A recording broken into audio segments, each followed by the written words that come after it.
Not knowing how to set goals will waste years of your life, and it will make you miserable in the process. I've fallen into this trap many times, setting goals, questioning whether I'm ambitious enough, setting new goals, to then reflect at the end of the year to realise that none of my 5 goals had been achieved. But after all that, I'm here to tell you that goal setting does work, but only if you adhere to the 9 proven fundamentals I learned the hard way so you don't have to. Because as Peter Drucker said, there is nothing so useless as doing efficiently that which should not be done at all. Hi guys, my name's Lewis and I've just finished listening to every podcast and course that I can about goal setting so I can outline these 9 fundamentals for you right now. So don't forget to hit like and subscribe, and let's get to it. Number 1, only set one goal. The more goals you set, the less likely you are to achieve any of them. So don't set one goal for each domain of your life, work, social, hobby, as we're usually told. And as someone who's set multiple goals at once in the past, trust me, just pick one. Because when everyone else is struggling to juggle their 4 average goals,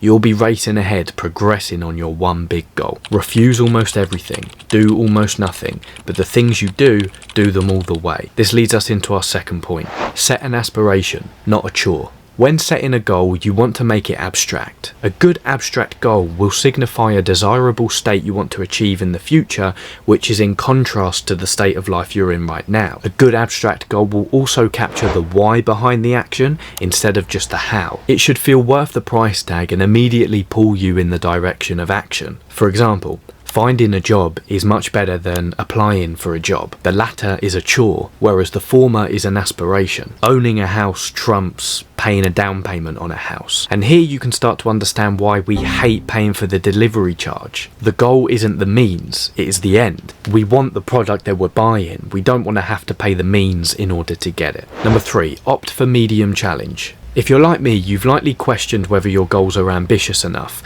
and maybe in the past you've set goals which were impossible to achieve. However, regardless of what society tells you about ambition, when it comes to goal setting, medium challenge level is optimal. If the goal is too easy, you won't bother. If it's too hard, you'll lose motivation. But if the challenge level is between too hard and too easy, and there are relatively low consequences for action, then you'll be more motivated to pursue the goal rather than procrastinate. I realised this as a salesman in a leisure centre. We had monthly targets to hit, and at the beginning of a month with huge targets, our motivation decreased as a team. But on months with medium challenge level targets, our motivation skyrocketed. And when we hit the target by the 20th of the month, we continued working in order to overachieve. Number 4, set do instead of don't do goals. Our brains are geared towards action, so don't instruct it to not do something. Change goals like quit smoking, stop watching porn, stop arguing with the missus. 4, become mentally healthier.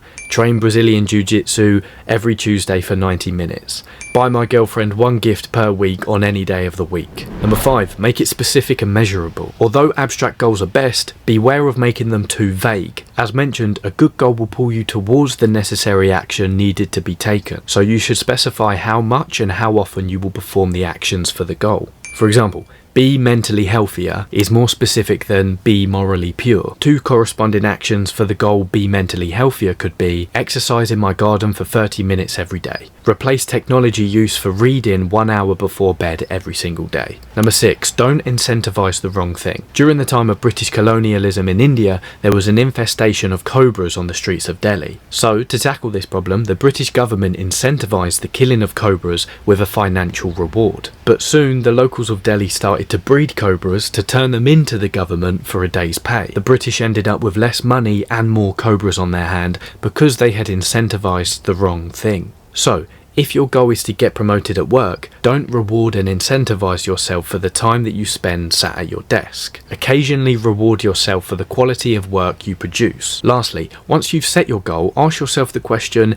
did I set this target or has someone else set this target for me? Because if someone else has set it for you, then you are extrinsically motivated, which isn't within your best interests. An extrinsically motivated person is at the perils of rewards from other people. An intrinsically motivated person, however, works for the love of the task, and not because they're waiting for a payoff they have no control over. Number 7. Write down your goals by hand, not by typing. As Andrew Huberman highlights, writing down our goals stimulates the neural circuitry in our brain which is geared towards action. And a life hack here, get yourself a whiteboard. Number 8, visualization motivation hack. Once you start progressing towards your goal, you'll have days of high motivation and low motivation. This is normal. On the days where you wake up and you want to work towards your goal, visualize success. On the days where you wake up and you don't want to work towards your goal, visualize the consequences of inaction and failure. Lastly, number 9, don't consider success. Ponder this instead. You might think this last part is counterintuitive, but studies show that you are more likely to achieve your goal if you have initially considered all of the potential obstacles that could get in your way,